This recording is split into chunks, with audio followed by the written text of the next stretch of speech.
parte, eu acho que o fato de não ter tido tudo muito fácil e no primeiro momento ter que batalhar por todas as coisas que a gente construiu, acho que foi o que fez muita gente se unir.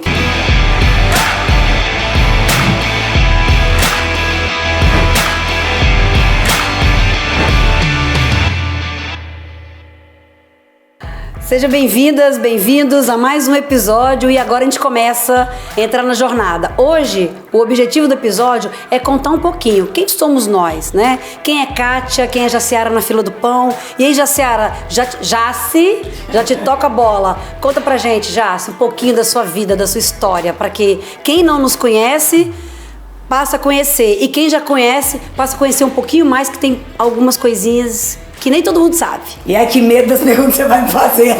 Vou te botar agora, a gente não combinou nada, então eu posso fazer qualquer coisa, não tem combinado pra seguir. Ai, gente. No dia de hoje, sou Jaciara, tenho 46 anos, galera.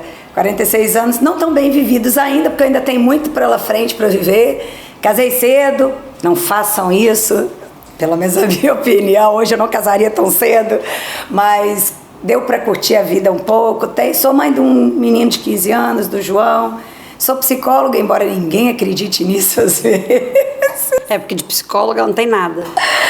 Adoro números, gosto de gente, mas tenho uma bateria social, que eu não sei se todo mundo sabe esse conceito, mas gosto de gente, mas adoro ficar sozinha, ficar no meu canto. Lidar com gente é bom, mas ficar sozinha é bom pra caralho. Ah, então é por isso que quando você some e não dá retorno, assim, de vez em quando é de propósito, é a bateria social que acabou? É, por isso que na empresa da gente tem o dia da jaula. O dia que, cara, não quer conviver com ninguém, mas quer entregar, porque tem que entregar, porque tem conta pra pagar, vai lá, trabalha, mas não interessa. Avisa que tá na jaula. Avisa que tá na jaula.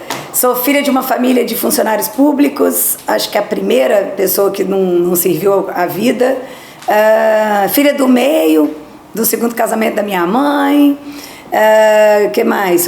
Somos 5 filhos, 3 homens, 2 mulheres. Já fui funcionária pública, já pedi exoneração, coisa que para muita gente era doideira, né? Tem que ter coragem, pedir exoneração de um cargo público, né? Mas tinha um tempo que era ficar sentada e às vezes a dificuldade de fazer as coisas acontecer dava um comichão e falava assim, era muita angústia. Mas participou de um projeto lindo em Cuiabá, né? Que deu origem ao projeto da Lei Maria da Penha, né? Sou apaixonada por mais que goste demais de empresa, sou também apaixonada por violência doméstica, fiz parte da primeira casa-abrigo para a concepção da Lei Maria da Penha e lá em Cuiabá. Sou apaixonada pelo Mato Grosso, minha terra segunda de coração, sou capixaba, nascida.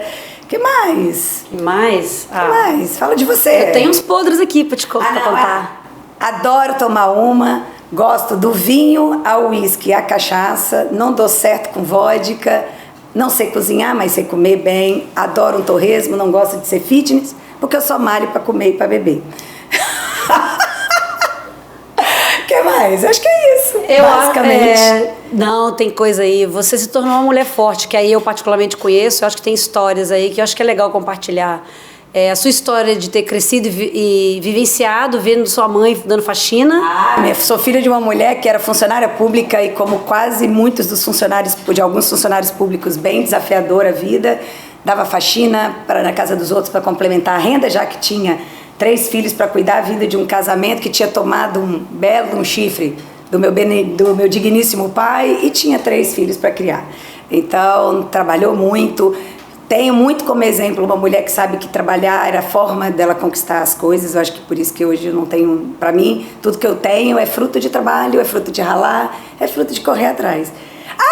Não fui tão boa, tão competente mãe num primeiro tempo. Fiz 4 gestações para ter um filho, já vivi ficar na cama, passar anos deitada para tentar ter um filho, e do qual eu tenho muito orgulho.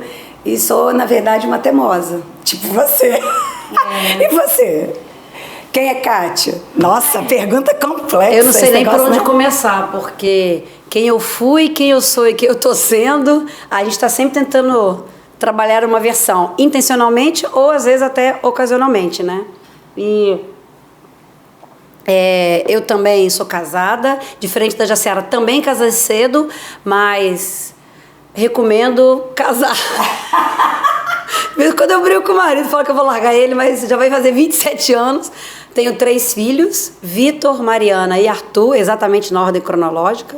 já posso ser avó, mas graças a Deus espero que demore muito ainda. Nada contra, mas acho que ainda não dou conta de cuidar de neto. Mal cuidei dos filhos, imagina cuidar de neto. Também vim de uma origem bem simples, bem humilde. Meus pais nos anos 70 foram, bem na época da ditadura, foram para São Paulo, saíram do interior da roça, em Caparaó, no Rio Claro, apanhava café, semi-analfabeta, minha mãe sabia ler e escrever. Foram para São Paulo, meu pai imediatamente conseguiu emprego na Antártica, depois na Volkswagen, e minha mãe, por necessidade de empreendimento de sobrevivência, ela ia no Brás, comprava filtro e vendia, de rua em rua, de porta em porta. Aí eu cresci vendo a minha mãe sendo palestrante da Avon, Ipué, aquelas reuniões que fazia em casa, e eu acho que daí que veio a coragem deles, quando foram para São Paulo, essa coisa de se arriscar, de largar tudo para trás e começar, se precisar. E essa veia empreendedora que eu acho que eu sempre tive. Aos 14 anos eu comecei a vender bijuteria lá em Moimirim para ganhar dinheirinho, porque eu era muito vaidosa e era chata. Minha mãe falava assim, você devia ter nascido em família de rico, porque você tem bom gosto, você é muito exigente.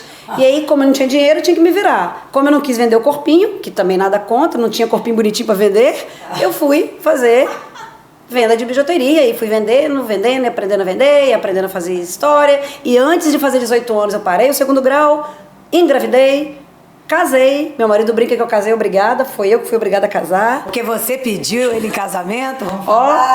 E aí, amamentando o primeiro, já engravidei da segunda. E assim foi. E aí eu fui fazendo faculdade, com trabalho, com filho, com família. E eu só fui terminar minha faculdade quase aos 30 anos. A primeira faculdade, fui fazer minha pós-graduação quase aos 40. Foi quando a gente montou a nossa empresa. Então, eu acho que eu tenho muita certeza do orgulho que eu tenho da família, porque eu acho que é a nossa origem, né? E nessa história toda tem uma pessoa que, além da minha mãe e do meu pai, que são a minha referência, é minha irmã. A Cidinha, que não está aqui, aí eu não quero chorar, mas ela me ensinou. Tinha um discurso que falava assim, nunca dependa de homem.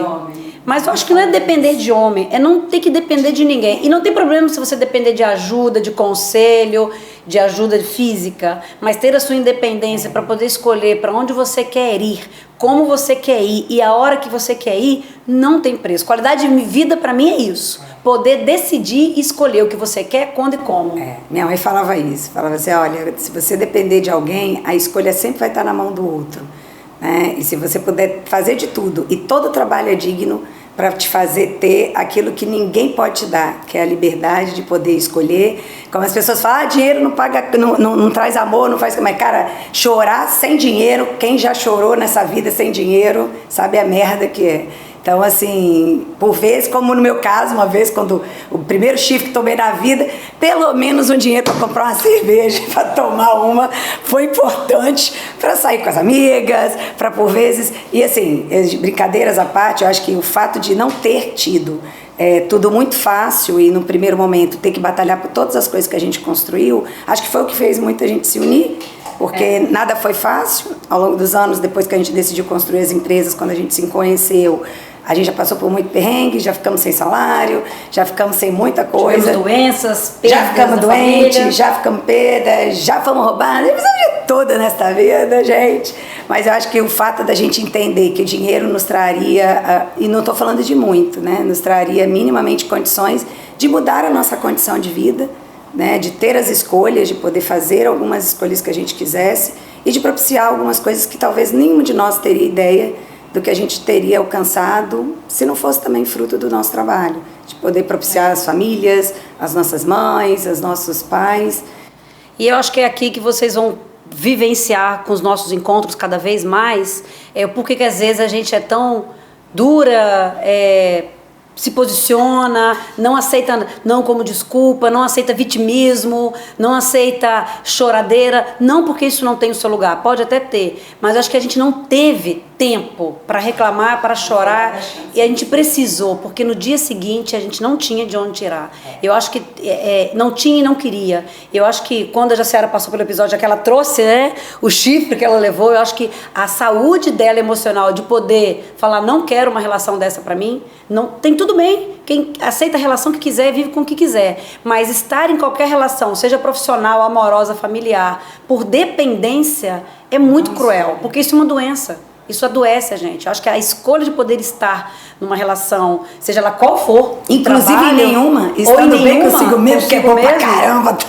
Não é? Eu acho que é essa a saúde. Eu brinco muito. Pra mim, a saúde é isso, poder escolher. Inclusive, escolher com quem você quer estar. E isso em tudo, né? Então, acho que por onde eu passei, por onde eu trabalhei, eu sempre quis estar lá. Eu quis ser funcionária daquele lugar, eu queria estar naquela relação. Quando eu não queria mais, eu saí, quando não fazia mais sentido. E eu acho que ter a coragem, e muitas vezes, sair é pagar o preço de um salário que você tinha, às vezes de uma segurança financeira, de receber críticas e de ainda, às vezes, nem saber. Porque muitas vezes as pessoas fazem mudança com um plano muito estruturado. E quem dera, se eu tivesse tido essa chance de poder fazer meu plano estruturado. A vida foi me colocando e eu tive que ir decidindo. Eu acho que nós passamos por isso, né, Jás? E eu acho que assim, a vida na real é assim, a água bate na bunda. Tem uns que se mexem, tem outros que continuam deixando ela bater na bunda e só reclama. Eu sempre amo aquela história do cachorro que senta no prego, né? Eu acho que assim, aquela do cachorro que senta do prego, eu acho que é uma história bem bacana e que faz sentido muito com as nossas vidas. Vamos compartilhar e aqui. Como a gente toca as coisas dentro da empresa, né? Tem uma história que fala que tinha um monge que estava andando, procurando um lugar para dormir, junto com um discípulo, e aí ele escutava um barulho de um gemido, e aí esse barulho guiou ele até a casa, e ele encontrou uma casa que ele dormiu, recebeu comida, pôde descansar, e aí tem uma hora em que, no outro dia, ao sair, ele procura saber, mas que barulho era esse que me guiou até aqui? E aí o dono da casa leva ele até o quintal e fala assim, é isso aqui, ó, é um cachorro. Ele tá gemendo aqui, mas tá assim, já tem tempo. É desse jeito mesmo. Aí o monge falou assim, mãe, mas o que houve? Ele sentou num prego que tinha dentro de uma madeira. Então ele, ao sentar na madeira, ele sentou no prego e tá ali. A bunda dói pra caralho, né? E aí o monge falou assim, nossa, mas ele deve estar sofrendo muito, porque ele está gemendo, e você não vai fazer nada para ajudar, porque deve estar doendo muito. Aí o dono da casa virou e falou assim, não vou ajudar não, porque não está doendo o suficiente, porque a hora que doeu o suficiente, ele levanta a bunda do prego. Eu acho que quando eu conheci essa história foi suficiente para eu entender que tem alguns pregos que a gente escolhe continuar com a bunda nele, e tem aqueles que quando dói, porque ou pelo amor ou pela dor alguém se move. Então, eu acho que não é o nosso papel tirar esse prego da bunda de ninguém, né? Acho que a gente pode ajudar, mas decidir passar pela dor do processo de crescimento, de tirar a bunda da onde dói, porque a gente se acostuma até com a dor. A gente se acostuma até com a dor. É o papel de cada um, né? E aí é muito fácil virar e falar assim, nossa, fulano tem sorte. Nossa, Beltrano conseguiu isso. Ou quando a gente dá o merecimento de que é sorte, ou então a pessoa fez alguma coisa para conseguir aquilo, que é natural da gente, né? Duvidar e criticar. Inclusive com as mulheres. Inclusive com as mulheres. Nós, mulheres, somos cruéis. Esses dias eu bati o papo com uma pessoa que ela vai ser convidada para vir aqui falar. E ela falou assim para mim, normalmente, uma mulher, ela não vibra com o sucesso de outra mulher. Que triste. Ela critica e as mulheres precisam se unir e se potencializar, porque isso é uma coisa que a gente tem que aprender com os homens, né? Eles são unidos pra caramba, e um apoia o outro, um incentiva o outro. Nós precisamos fazer isso. E eu acho que uma coisa que deu certo na nossa relação de amizade, que foi amizade depois de virar negócio, porque o negócio veio antes da amizade, foi a decisão de, independente dos nossos defeitos e o jeito diferente, difícil de sermos, a gente decidiu se apoiar e se fortalecer. E talvez tudo que a gente vem se tornando e conseguindo conquistar no campo profissional tem a ver com este apoio mútuo, com todos os nossos defeitos. Eu acho que a gente deve, por obrigação, um dos objetivos aqui nesse podcast é a gente começar a trazer aqui luz, trazer mulheres aqui que têm empreendimento, seja na vida pessoal, seja profissional, seja no terceiro setor, mas mulheres que precisam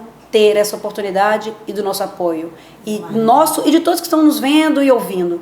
E é por isso que a gente quis começar contando um pouquinho da nossa história, porque tem gente que fala que a gente dá medo, que a gente parece trator, né? Que a gente às vezes mas pode ter certeza que a gente não morde, não. A gente até morde para poder marcar território, mas assim, depois a gente assopra, entendeu? É mais fácil dar um tapa na bunda.